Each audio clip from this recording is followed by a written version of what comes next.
Maligayang pagdating sa pangdiosesanong dambana at parokya ng Mahal na Birhen ng Santissimo Rosario, Reina del Caracol. Sa gabing ito, ating masasaksihan ang isa sa pinakadakilang pagpapahayag ng ating pananampalataya, ang Prosesyon en Grande, bilang paggalang sa Mahal na Birheng Maria, Ina ng Diyos at Ina ng Simbahan. Sa ngalan ng buong pamayanan, isang dakilang karangalan na tayo ay maging saksi sa makasaysayang sandaling ito. Ang pagsasama-sama ng apat na venerada, pinipintuho at koronadang mga imahen ng Mahal na Birhen sa ating Dioceses ng Imus. Isang pambihirang pagkakataon, isang mahalagang gabi, at isang selebrasyon ng debosyon, kultura at pananampalataya. Ang koronasyon na tinanggap ng ating mahal na patrona ay sagisag ng pagpapasalamat at pag-ibig sa Mahal na Birheng Maria na matagal ng gabay at tagapamagitan ng ating mga panalangin. Sa bawat kandilang ating sinisindihan, sa bawat rosaryong ating binibigkas, at sa bawat pusong humihingi ng tulong sa Kanya, napatunayan nating tunay siyang ina ng awa at tagapagtanggol ng bayan. Ang bawat imahen ng Mahal na Birhen na ating masisilayan ngayong gabi ay kumakatawan sa iba't ibang anyo ng Kanyang kabanalan at pagmamahal sa sangkatauhan. Higit sa lahat, masisilayan natin ang iba't ibang titulo ng niya bilang Birhen ng Rosario. Habang sila'y dumaraan, naway pagnilayan natin ang kanyang mga bertud at tularan ang kanyang kababaang loob, pananampalataya at ganap na pagtitiwala sa Diyos.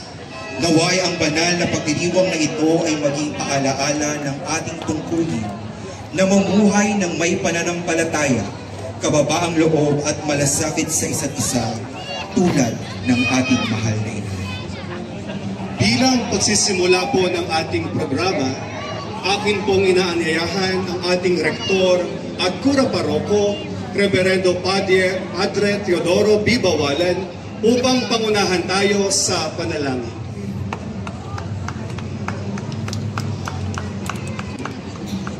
Sa ngalan ng Ama, ng Anak at ng Espiritu Santo. Amen. Ama naming mapagmahal, kaming iyong mga anak ay natitipon ngayon upang gunitain ang iyong lingkod, ang Birheng Maria. Nawa sa gawain naming maringal sa prosesyon ay matularan namin ang Mahal na Birheng Maria. Masundan namin ang kanyang kababaang loob, ang pagiging bukas ng puso at higit sa lahat at ang kanyang busilak na kalooban. Hayaan mong sa pagpaparangal namin kay Maria ay maparangalan din namin ang iyong anak na si Jesus, ang Berbo na nagkatawang tao, upang kami ay tubusin sa aming mga kasalanan. Sa taong ding nawang ito, ang taon ng jubileo ng pag-asa, ay magsilbing paalala sa amin na kami ay naglalakbay dito sa lupa ng tanging pag-asa ay ikaw o aming Diyos. Ang lahat ng ito ay aming isinasamo sa pangalan ng iyong bugtong na anak na si Jesus, kaisa ng Espiritu Santo, ngayon at pagpasawalang hanggan. Amen. Nasalin natin ang isang Ama namin, Kabaginoong Maria at Luwalhati. Sabay-sabay tayong lahat. Ama namin, sumasalamit ka, sambahin ang ngalan mo, mapasa amin ang kaharian mo, sundin ang loob mo dito sa lupa para ng sa langit. Bigyan mo kami ngayon ng aming kakanin sa araw-araw. Patawarin mo kami sa aming mga sala para ng pagpapatawad namin sa nagkakasala sa amin. Huwag mo kaming ipaintulot sa tukso at iradya mo kami sa lahat ng masama. Amen. Abanginoong Maria, napupuno ka ng grasya, ang Panginoong Diyos ay sumasa iyo. Bukod kang pinagpala sa babaeng lahat, pinagpala ka naman ng iyong anak na si Jesus. Santa Maria, Ina ng Diyos, ipanalangin mo kaming makasalanan, ngayon at kung kami mamamatay. Amen. Iwalhati sa Ama, sa Anak at sa Espiritu Santo, na para na sa una-una, ngayon at magpakailanman at magpasawalang hanggan. Amen. Sa ngalan ng Ama, ng Anak at ng Espiritu Santo. Amen. Maraming salamat, Father Ted. Para naman po magbigay ng kanyang mensahe, akin po muling inaanyayahan ang ating butihing rektor at kura paroko, Reverendo Padre Ted Bawal.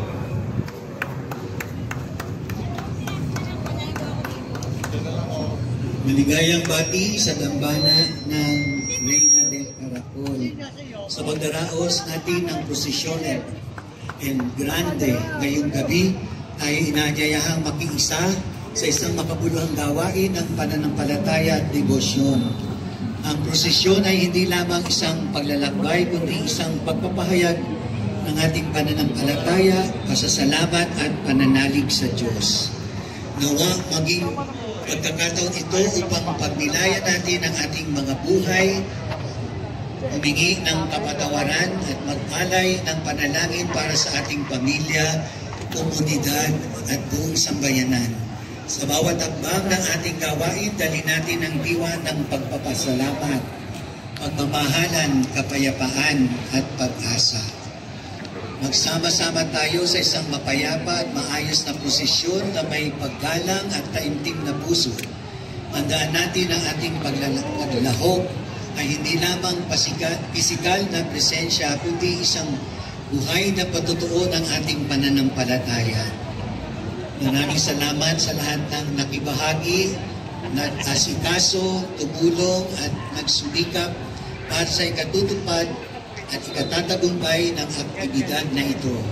Maraming salamat din sa ating lokal na pamahalaan, sa pangunguna ng ating Mayor Jose Bonte Recaprente, at pasalamatan din natin lahat ng ating mga bisita ngayong gabi na nagmula pa sa iba't ibang bayan na dala ang kanilang mga mahal na patron.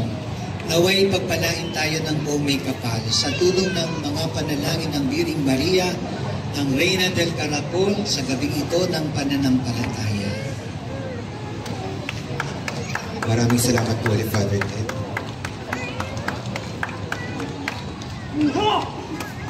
Atin pong sisimulan ang maringal na posisyon sa pangunguna ng seryales, ang kamahal-mahalang krus ng Panginoon.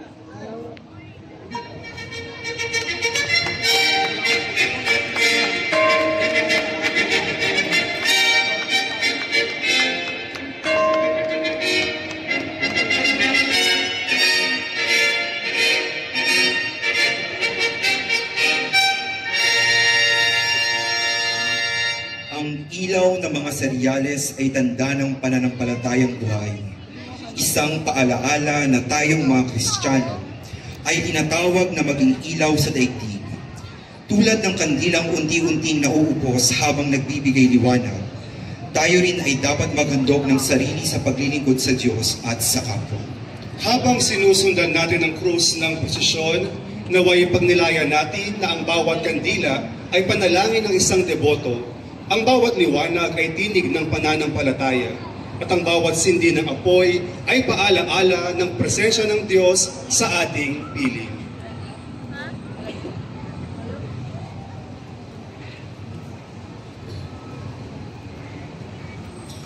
Ang mga bandila.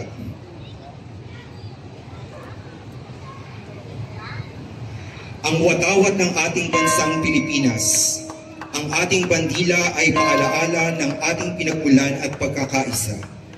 Sa bawat pagwagayway nito, naway gisingin natin sa ating puso ang diwa ng pagmamahal sa bayan, katapatan at kabayanihan.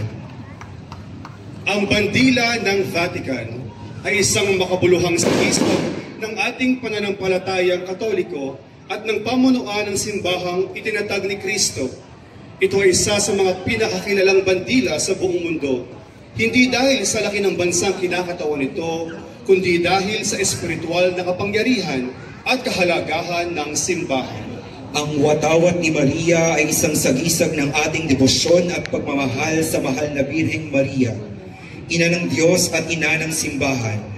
Tulad ng bandila ng ating bansa at ng Vatican, ang Marian flag ay nagdadala rin ng malalim na kahulugan ng pananampalataya, kadalisayan at kababaang loob.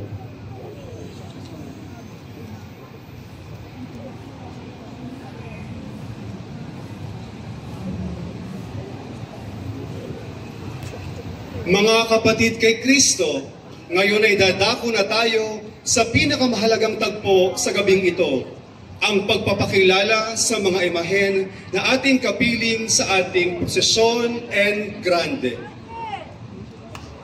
San Rafael Arcangel.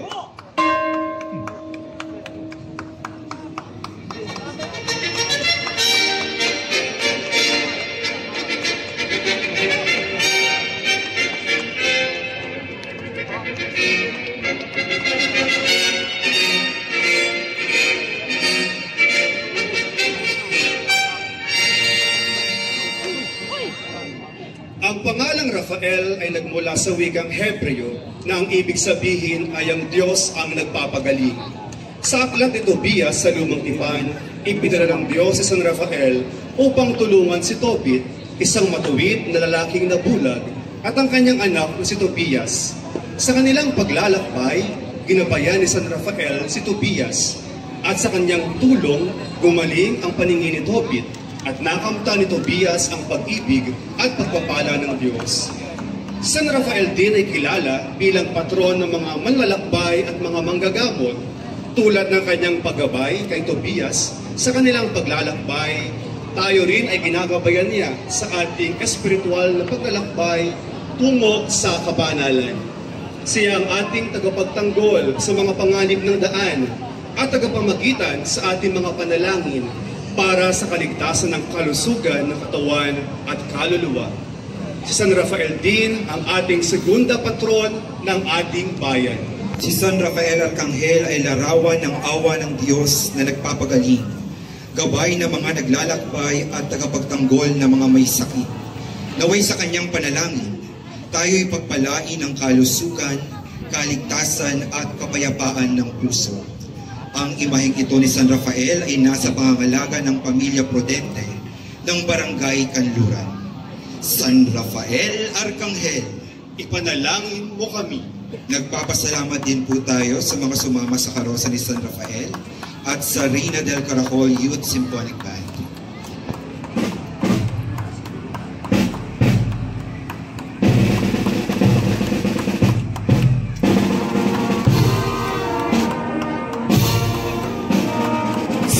Jose Esposo.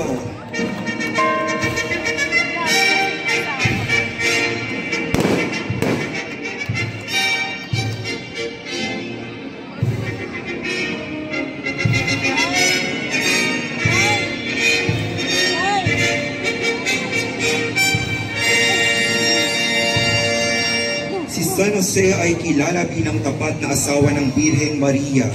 Bagamat hindi niya lubos na naunawaan sa simula ang hiwagang naganap sa sinapupunan ng mahal na Birhen, pinili niyang sumunod sa kalooban ng Diyos sa pamamagitan ng pagtanggap kay Maria at sa Batang Jesus. Siya ay isang huwaran ng pananampalataya, katahimikan at kababaang loob, isang banal na lalaking buong pusong tumugon sa kalooban ng Diyos. Si San Jose ay huwaran ng lahat ng ama, manggagawa, at tapat na lingkod ng Diyos. Naway tularan natin ang kanyang kababaang loob, pananampalataya at pagmamahal. Sa kanyang patnubay, naway maging matatag ang ating mga pamilya at maging sentro ng ating buhay ay ang Panginoon. Ipinagdiriwang ang kanyang kapistahan tuwing 19 ng Marso. Ang imaheng ito ni San Jose ay nasa pangangalaga ng pamilya Soriano ng Barangay Kanluran. San Jose, esposo ng mahal na Birheng Maria, ipanalangin mo kami. Nagpapasalamat din po tayo sa mga sumama sa karosa ni San Jose at sa St. Hilary Band.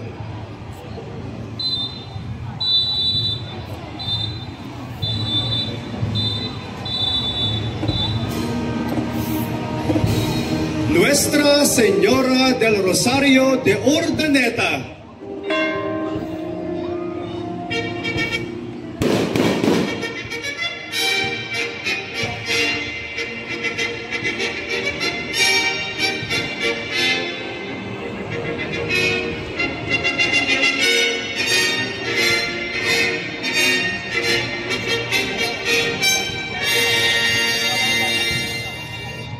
Ang Nuestra Señora del Rosario de Urdaneta ay isa sa mga titulo ng Mahal na Birhen ng Santo Rosario. Isa siyang mahalagang simbolo ng pananampalataya at debosyon ng mga mamamayan ng Urdaneta, Pangasinan. Siya ay kinikilala bilang patron ng lungsod ng Urdaneta at tagapamagitan ng mga debotong tumatawag sa kanyang pangalan sa oras ng pangangailangan. Ang debosyon sa Birhen ng Santo Rosario ay dinala ng mga misyonerong Dominikano noong panahon ng kolonisasyon ng mga Espanyol. Sa kanilang pagdating sa Urdaneta noong ika-17 siglo, itinatag nila ang simbahan at ipinakilala ang pananalangin ng Santo Rosario bilang gabay tungo sa pananampalataya kay Kristo sa pamamagitan ni Maria. Mula noon, naging matibay na haligi ng buhay espiritual ng mga taga-Urdaneta ang paggalang at pag-ibig sa Birhen na ito. Ang imahe ng Mahal na Birhen ay sumasagisag sa pag-ibig ng isang ina na patuloy na nag-aakay sa kanyang mga anak tungo sa mas malalim na pananampalataya kay Kristo.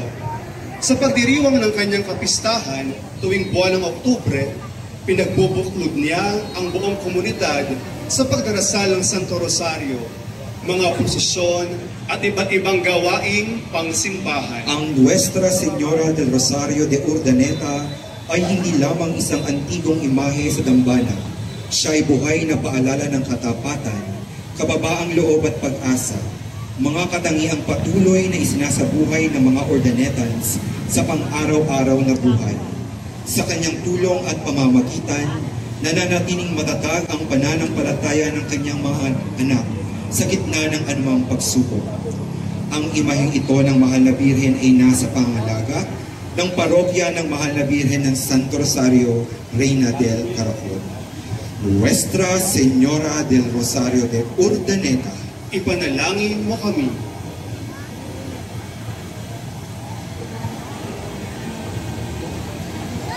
Nuestra Señora del Santísimo Rosario del Pronto Socorro,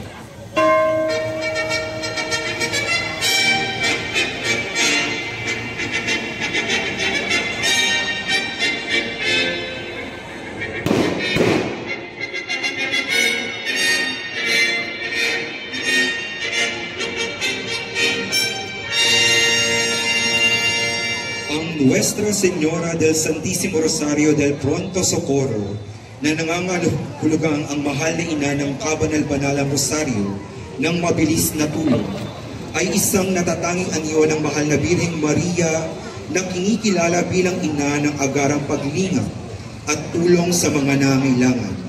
Siya ay isang imahen ng pag-asa, habag at malasakit. Isang ina na laging handang sumaklolo sa kanyang mga anak sa oras ng kagipitan. Ang pinagmula ng debosyong ito ay may ugat sa malalim na pananampalataya ng mga misyoneryong Dominikano na nagpalaganap ng pananalangin ng Santo Rosario bilang sandata laban sa kasamaan at kasakitan. Sa titulong Pronto Socorro o Mabilis na Tulong, ipinakikita ang paniniwala ng mga mananampalataya na si Maria ay di nag-aatubling magmalasakit sa mga tumatawag sa kanya, lalo na sa mga oras ng matinding pangangailangan. Ang imahe ng Nuestra Señora del Santísimo Rosario del Pronto Socorro ay karaniwang inilalarawan na may hawak na Santo Rosario, tanda ng kanyang pag-anyaya sa pagdarasal, at may kasamang Batang Jesus na nagbibigay biyaya sa sangkatauhan. Ang kanyang mukha ay puno ng kababaang loob at awa, sumasalamin sa kagandahang loob ng Diyos na ipinadama sa atin sa panamamagitan ng mahal na ina. Ang Nuestra Señora del Santísimo Rosario del Pronto Socorro ay nanatiling gabay at inspirasyon ng mga Kristiyano. Isang ina na handang tumamay, magbigay lakas at magdala ng liwanag sa gitna ng dilim ng buhay. Sa kanya, natutunan ng mga deboto ang tunay na diwa ng pananalig at pagtitiwala sa Diyos sa pamamagitan ng pananalangin ng banal na rosaryo. Ang imaheng ito ng Mahal na Birhen ay nasa pangangalaga ng pamilya buhay ng Barangay Kanlura. Nuestra Señora del Santísimo Rosario del Pronto Socorro, Ipanalangin mo kami.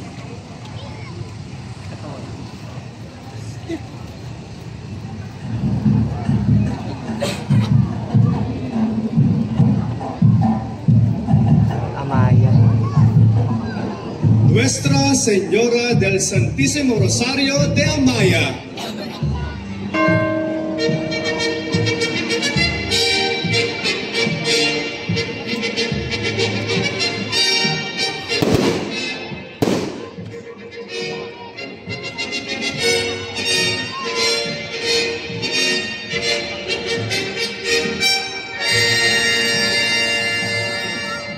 Ang Nuestra Señora del Santísimo Rosario de Amaya ay tinuturing na patrona at mapagkalingang ina ng mga mamamayan ng Amaya, Tanza, Cavite. Siya ay sagisag ng matibay na pananampalataya, pag-asa at pagmamahal ng mga Caviteño kay Kristo sa pamamagitan ng mahal na Birheng Maria. Walang makapagsasabi ng tunay na pinagmulan ng larawang ito ng mahal na Birhen ng Santo Rosario. Subalit ayon sa mga matatanda, maaaring naipinta ang nasabing larawan noong ika-18 siglo. Ayon sa isang alamat, isang babaeng may matimyas na debosyon sa mahal na Birhen ng Santo Rosario at kay San Agustin ang siyang nagpapinta nito. Dahil dito, sa halip na si Santa Catalina de Siena, si San Agustin ng Hipona ang ipinapinta niya kasama ni Santo Domingo de Guzman. Ang orihinal na larawan ng Birhen ng Amaya ay ginawaran ng Koronasyong Episkopal noong ika-1 ng Oktubre taong 2020 sa kapahintulutan ng Lubang Kagalang-galang Reynaldo G. Evangelista, Obispo ng Imus. Sa paglipas ng panahon, nananatiling buhay at masigla ang debosyon sa Nuestra Señora del Santísimo Rosario de Amaya. Siya ang ilaw ng Amaya, ina ng pag-asa, tagapagtanggol ng pananampalataya at huwaran ng kababaang loob at kabutihan. Sa pamamagitan niya, muling sumisigla ang diwa ng pananalangin at pagkakaisa ng mga anak ng Diyos. Ang imaheng ito ng mahal na Birhen ay nasa pangangalaga ni Ginoong Cesar Luis Serrero ng Barangay Amaya, Tanza, Cavite. Nuestra Señora del Santísimo Rosario de Amaya, Ipanalangin mo kami.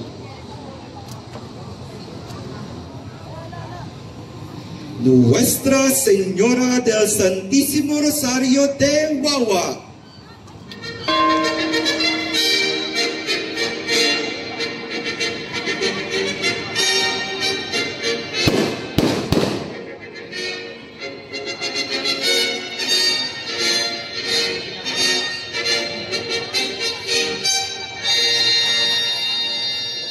Nuestra Señora del Santísimo Rosario de Wawa ay isang makasaysayang imahe ng mahal na ina ng Diyos na minamahal at pinararangalan ng mga mamamayan ng Barangay Wawa sa bayan ng Rosario, Cavite.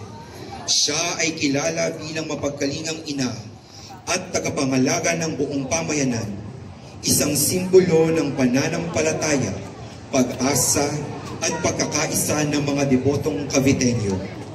Ayon sa matandang kwento, nanakag sa dagat ang pintang mahimalang larawan ng mahal na Birhen noong ika-27 ng Enero, taong 1921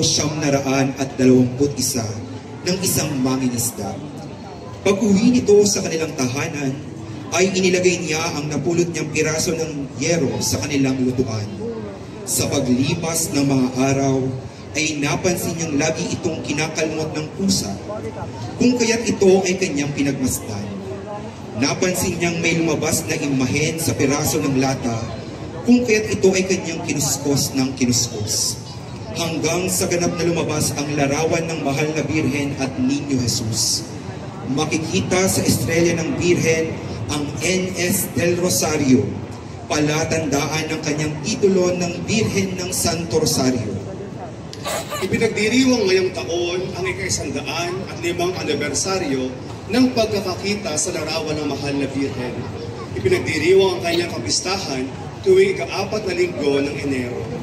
Ang imaheng ito ng mahal na Birhen ay nasa pangangalaga ng pamilya Verata ng Barangay Wawa 2. Nuestra Señora del Rosario de Wawa, Ipanalangin mo kami.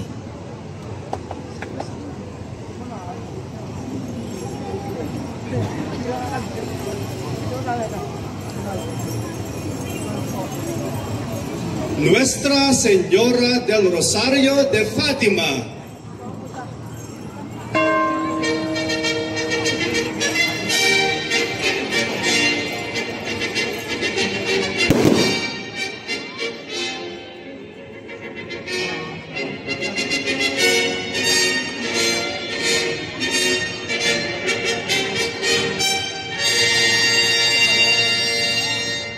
ang Nuestra Señora del Rosario de Fátima ay isa sa pinakatanyag na titulo ng Mahal na Birheng Maria sa buong mundo. Siya ay kinikilala bilang mensahera ng kapayapaan at ina ng pag-asa na nagpakita sa 3 batang pastol sa Fatima, Portugal noong taong 1900 ng sambayanang Pilipino. Tuwing ika-18 ng Abril, ipinagdiriwang ang kapistahan ng Virgen Milagrosa de Orani, kung saan nagtitipon ang mga deboto mula sa iba't ibang panig ng bansa upang parangalan ang mahal na ina. Sa pamamagitan ng mga prosesyon, nobina at banal na misa, ipinapakita ng mga mananampalataya ang kanilang malalim na pagmamahal at pagtitiwala sa Birheng Mapagkalinga. Ang imaheng ito ng Mahal na Birhen ay nasa pangangalaga ni Ginoong Julian Matthew Samaco ng Barangay Silangan 1. Virgen Milagrosa de Orani, Ipanalangin mo kami.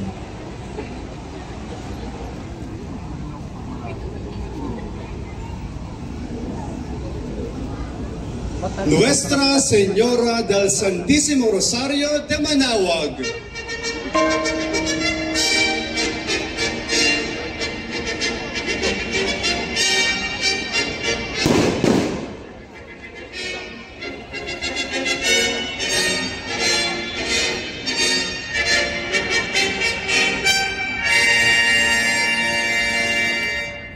ang Nuestra Señora del Rosario de Manaoag ay isa sa pinakatanyag at isa sa pinakamatandang debosyon sa Mahal na Birheng Maria sa Pilipinas.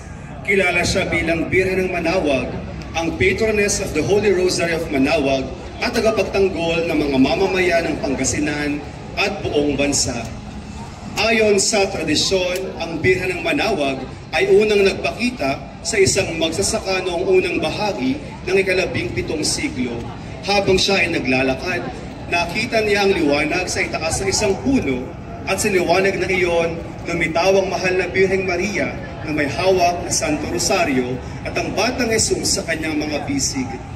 Tinawag siya ng mga tao at sinabing nais na mahal na Birhen ay ipatayo ang isang simbahan sa lugar ng kanyang pagpapakita.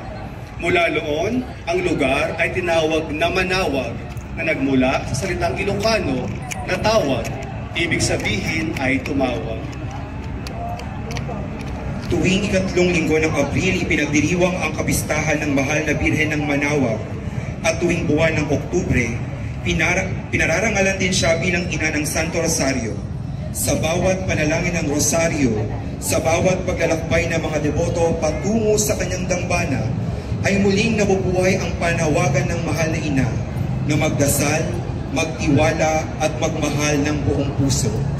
Ang imaheng ito ng Mahal na Birhen ay nasa pangangalaga ni Ginoong Marlon Pulda Legazpi ng Barangay Poblasyon.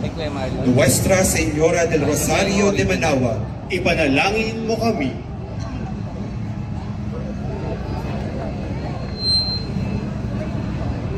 Nuestra Señora de Peña Francia de Naga,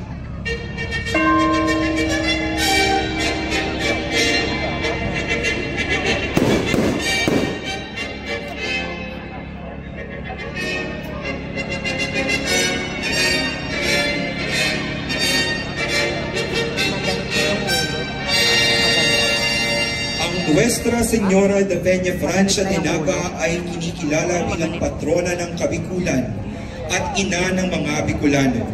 Sa kanya, milyong-milyong deboto mula sa iba't ibang panig ng Pilipinas ang lumalapit taon-taon upang humingi ng tulong, magpasalamat at magpahayag ng kanilang pananampalataya. Siya ay tinuturing na ina ng pag-asa, mapagkalingang tagapamagitan at ilaw ng pananampalataya ng relihiyon ng Bicol. Ang kasaysayan ng Nuestra Señora de Peña Francia ay nagsimula noong ika-17 siglo nang si Miguel Robles de Covarrubias, isang seminarista mula sa Naga, ay gumaling mula sa malubhang karamdaman matapos tumawag sa mahal na Birhen ng Peña Francia na noon ay kilala sa Espanya. Bilang pasasalamat, ipinagawa niya ang unang kapilya sa pangpang ng ilog ng Naga at ipinakilala ang debosyon sa Nuestra Señora de Peña Francia sa mga Bicolano. Mula noon, ang Birhen ng Peña Francia ay naging sentro ng pananampalataya at debosyon sa buong Bicolania. Ang imaheng ito ng mahal na Birhen ay nasa pamamalaga ni Ginoong Darwin Cosme ng Barangay Wawa Uno. Nuestra Señora de Peña Francia de Naga, Ipanalangin mo kami.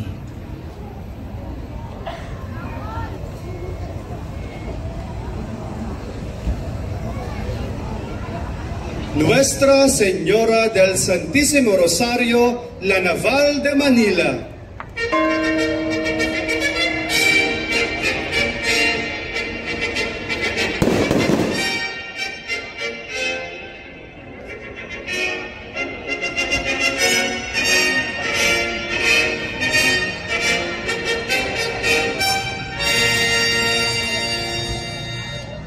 Ang Nuestra Señora del Santísimo Rosario, La Naval de Manila, ay isa sa pinakamatanda at pinakakilalang imahen ng mahal na Birheng Maria sa Pilipinas. Siya ang kauna-unahang birhen na pinutungan ng koronasyon kanonika sa bansang Pilipinas. Siya ay tinuturing na patrona ng lungsod ng Quezon at reyna at ina ng Pilipinas. Sa gisag ng matatag na pananampalataya at pag-asa ng sambayanang Pilipino. Ang kasaysayan ng La Naval de Manila ay nagsimula pa noong 1906 nang dalhin sa bansa ng mga misyonerong Dominikano ang imahen ng mahal na Birheng Maria na yari sa garing o ivory. Ipinagawa ito ni Don Luis Perez Dasmariñas, anak ng dating Gobernador General ng Pilipinas, bilang pasalamat sa mga biyayang natanggap niya. Hindi nagtagal, ang imahen ay kinilala sa pangalang Nuestra Señora del Santísimo Rosario. Ang imaheng ito ng mahal na Birhen ay nasa pangangalaga ni Ginoong Jose Soriano ng Barangay Canluran. Nuestra Señora del Santísimo Rosario, La Naval de Manila, Ipanalangin mo kami. Nagpapasalamat din po tayo sa mga sumama sa karosa ng Birhen ng La Naval at sa St. Hilary Band.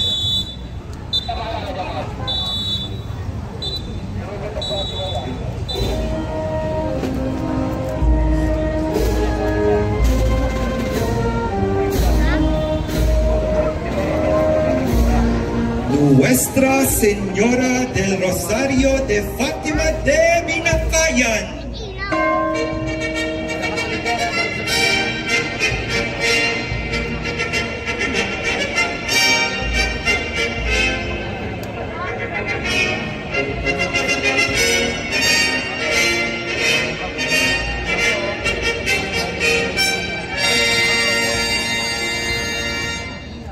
Imahen na ito ng mahal na Birhen ng Fatima ay nilikha ng isang Portuges na manliliyo taong 1950 na naging pagmamayari ni Ginoo at Ginang Eugene Connelly. Noong dekada 60, sa pagnanais ng mag-asawang Amerikano na ipalaganap ang debosyon sa mahal na Birhen, ay lumapit sa nooy Arsobispo ng Maynila, Rufino Cardinal Santos, upang ibigay ang nasabing imahe. Sa pagkakataong iyo'y nandoon mismo ang unang obispo ng nooy bagong tatag na diocesis ng Imus, lubhang kagalang-galang Artemio Casas, na siyang tumanggap nito at napagpasyahang ibigay sa bagong tatag rin na parokya ng mahal na Birhen ng Fatima sa bayan ng Kawit. Naging saksi si Imam sa paglago ng pananampalataya sa baryo ng Binakayan. Maraming mga himala ang naganap sa tulong ng kanyang makainang pamamatnubay, kung kaya't noong dekada 90 ay inilipat ang imahen sa mas malaki at kasalukuyan nitong simbahan. kinilala ng nooy obispo ng Imus, Luis Antonio Cardinal Tagle, ang matimyas na debosyon ng mga taga-Binakayan at karatig bayan kay Imang, kung kaya't nabigyan ito ng karangalan ng koronasyong episkopal noong Mayo 13, taong 2009. Noong ika-31 ng Oktubre, taong 2024, bihilya ng kapistahan ng lahat ng mga banal, formal na inanunsyo ng kasalukuyang obispo ng Imus, Lubhang Kagalang-galang Reynaldo G. Evangelista, ang paggawat ni Santo Papa Francisco ng karangalan ng koronasyong pontifikal sa patrona ng Binakayan at noong unang araw ng Mayo, taong kasalukuyan ay pinutungan ito ng korona ng Papal Nuncio sa Pilipinas, Arsobispo Charles John Brown. Sa araw din iyon ng koronasyong pontifikal ni Imang, ay naglabas ng resolusyon ang pamahalang bayan ng Kawit na nagpapahayag na ang mahal na Birhen ng Fatima ng Binakayan ay ang ina at reyna ng bayan ng Kawit. Ang Nuestra Señora del Rosario de Fatima de Binakayan, na mas kilala sa pagguring Imang, ay ang ika-59 sa hanay ng mga koronada ng bansang Pilipinas. Mahal na Birhen ng Fatima ng Binakayan, ina at reyna ng bayan ng Kawit, ipanalangin mo kami. Ang imahe na ito ng mahal na Birhen ng Binakayan ay nasa pangangalaga ni Ginoong Allen John Lusabia na mula sa bayan ng Binakayan, Kawit, Cavite. Nagpapasalamat din po tayo sa mga delegasyon ng mahal na Birhen ng Fatima ng Binakayan sa pagdalo ngayong gabi sa ating posisyon and grande, at pasasalamat din po sa Holy Rosary Youth Band.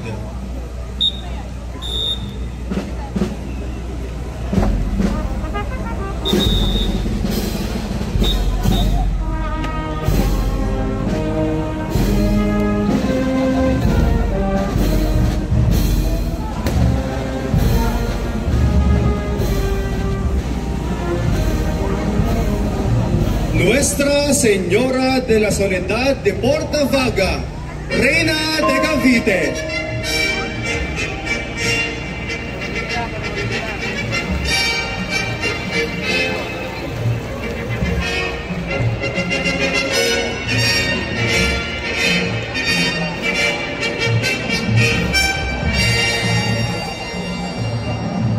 Ang ina, reyna at patrona ng buong lalawigan ng Cavite. Ayon sa kasaysayan, matapos ang isang malakas na bagyo noong taong 1667, isang misteryosong larawan ng mahal na Birhen ang natagpuan sa baybayin ng Kanyakaw sa Cavite. Ang kanyang banal na larawan ay agad na kinilala bilang tanda ng grasya at himala, at siya ay tinanghal sa isa sa walong simbahan sa Cavite, Puerto. Dahil sa hindi mabilang na kwento ng himala na naganap sa maraming deboto mula noon, ipinagkaloob sa kanya ng mga deboto ang titulo Virgen del Mil Milagros o ang Birhen ng Libong Himala. Itinuturing ang kanyang banal na larawan bilang ang pinakamatandang pinta ng mahal na Birhen Maria sa Pilipinas na may tiyak na petsa, at ito'y kinilala bilang pambansang yamang panggalingan ng Pilipinas. Noong ika-18 ng Nobyembre taong 2018, ginawaran ang kanyang banal na larawan ng koronasyong kanonika, isang natatanging pagkilalang ipinagkakaloob ng Santo Papa sa mga titulo ng mahal na Birhen na kinikilala ang pambihirang debosyon at himala. Ang kanyang banal at mapaghimalang larawan ay nakadambana sa pangdiosesis na dambana ng mahal na Birhen ng Soledad ng Portavaga, parokya ng San Roque sa lungsod ng Cavite.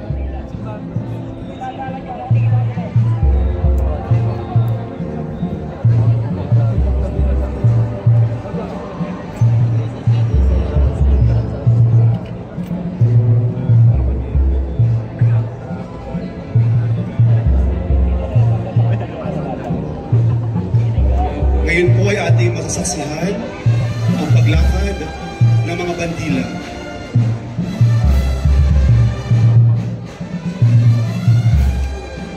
Susunod ang estandarte ng Mahal na Birhen ng Soledad de Portabaga, kasama ang 7 hapis ni Maria.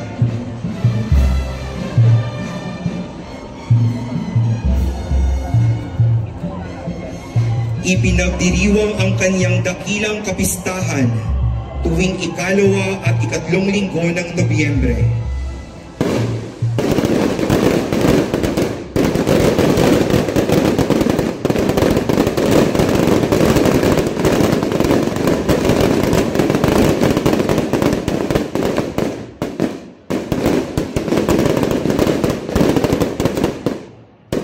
Bilang ina, siya ang ating inaasahan sa panahong tayo'y nalulumbay at nawawalan ng pag-asa.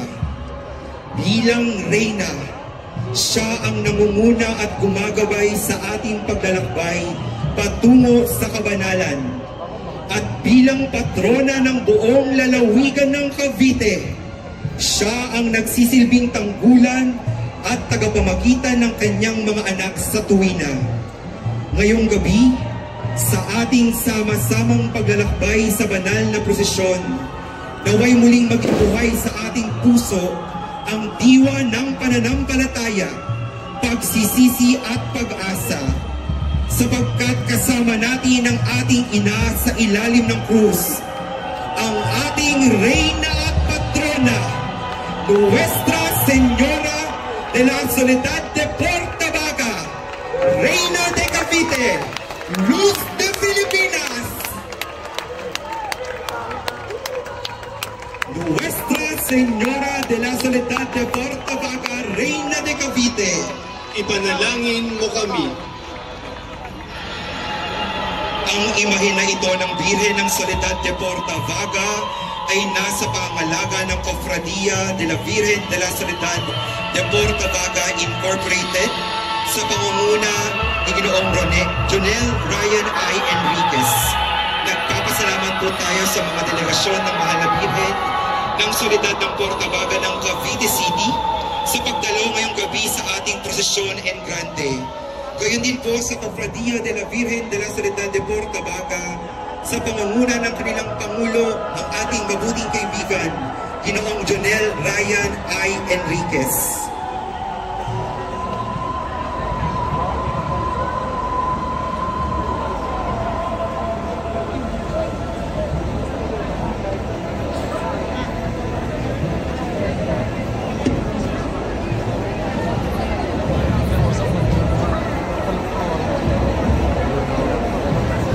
Nuestra Señora del Pilar de Imus.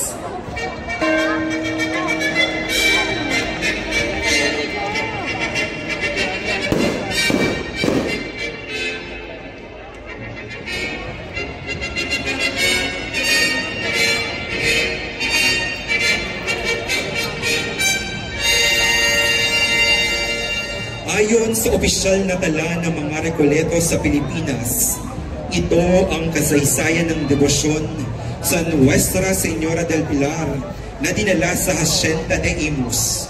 Noong 1623, dumating sa Pilipinas si Fray Martin Lumbreras Sanchez Perez Peralta, ORSA, na kilala rin bilang Martin de San Nicolas. Si Fray Martin, bilang katutubo ng Zaragoza, ay may matinding debosyon sa Mahal na Birheng Maria sa ilalim ng titulong Nuestra Señora del Pilar. Dala niya ang isang imahe ng Birhen del Pilar na unang dinala sa simbahan ni San Nicolas de Tolentino sa Intramuros, Maynila, kung saan ito ay iniluklok sa isang maliit na altar na sadyang inihanda para sa kanya. Noong ika-28 ng Mayo, taong 1694, na pagkasunduan ng mga paring Recoleto na ilipat ang imahe ng Birhen del Pilar mula sa kanyang maliit na altar sa simbahan ni San Nicolas de Tolentino patungo sa Casa Hacienda de Imus. Panandalian itong inilagay sa Efermaria, isang silid na ginagamit na pahingahan ng mga pari. Noong ika-13 ng Marso, taong 1766, inaprubahan ng Recoleto ang plano na magpatayo ng bagong simbahan sa hacienda bilang parangal sa Nuestra Señora del Pilar. Noong ika-3 ng Oktubre, taong 1775, ang Imus ay opisyal na nahiwalay bilang isang malayang parokya mula sa Cavite El Viejo, na ngayon ay Kawit, Cavite, na nagbigay daan upang mas lalo pang umunlad ang debosyon sa Nuestra Señora del Pilar bilang patrona ng bagong tatag na parokya. Noong taong 2011, kinilala ni Papa Benedicto XVI ang petisyon at mga ulat ng milagro ng mga deboto at pinahintulutan ang kanolikal na koronasyon ng imahe sa pamamagitan ng isang bulan. Isinagawa ang koronasyon kanonikal noong ika-3 ng Disyembre 2012 sa Katedral ng Imus ni Cardinal Luis Antonio Tagle, kasabay ng pagdiriwang ng ginitoang jubileyo ng Dioceses ng Imus. Ang imahe na ito ng Mahal na Birhen del Pilar ay nasa pangangalaga ni Ginoong Rafael Alarcon ng lungsod ng Imus. Nuestra Señora del Pilar de Imus, Ipanalangin mo kami. Nagpapasalamat din po tayo sa mga delegasyon ng Mahal na Birhen del Pilar ng lungsod ng Imus sa pagdalo ngayong gabi sa ating prosesyon and grante.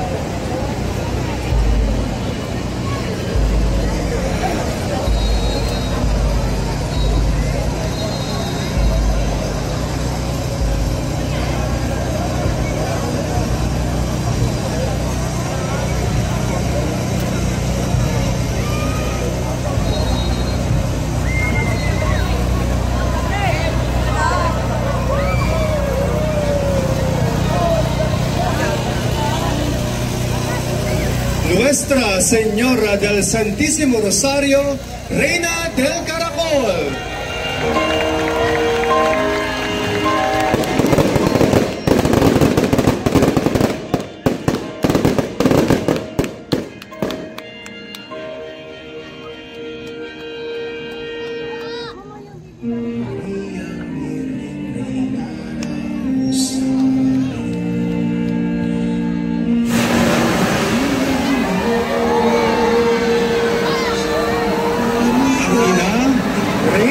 Patrona ng bayan ng Salinas, ang nag-iisang Reina del Caracol.